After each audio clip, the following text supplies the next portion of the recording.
confused around that whole, the school is not allowed to use the name that Right. the student wants, because Also, that is occurring in other situations, right? right. That's what I said. One of my kids wanted to go by KJ, instead of Christopher. Their teacher would call them KJ. So I didn't understand that statement.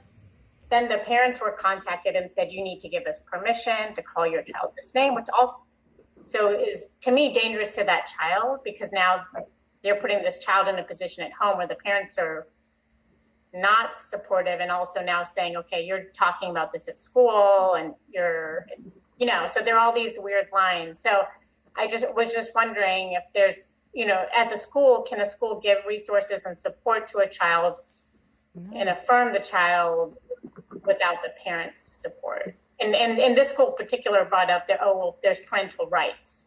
And so that's where I'm like, where is that line of parental rights and the well-being of this child? Right. Yeah. There are situations where, there needs to be especially with counselors, the school counselors, and there's that confidentiality part of that, right? Where if a student's coming to you as a counselor, especially saying like, look, I really, just want to talk this out, there is that confidentiality. There are, things, unless the student is showing that they're going to harm themselves or harm others, there's a point where, you don't need to be connecting or contacting the parents for every certain little thing, right? Right. And I know that gets very, the lines kind of get confusing and blurred, because you're like, okay, well, what is the responsibility? What's the liability of the school, et cetera, et cetera. However, there are resources that you are able to provide the student. I think at that point, then you can't say, okay, well, I'm going to give you advice, or I'm going to do this or this, right?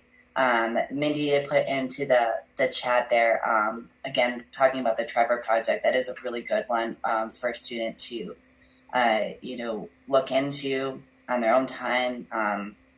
Or you as a teacher, as a counselor, it's a really, really good option to look into. Thank you, Mindy, for that. I guess so.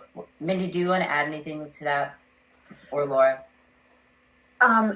So, Tisha, you're a Wake County teacher?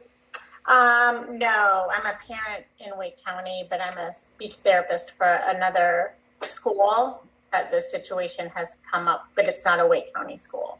Got it. It's a North Carolina school. Yeah, it's a virtual school.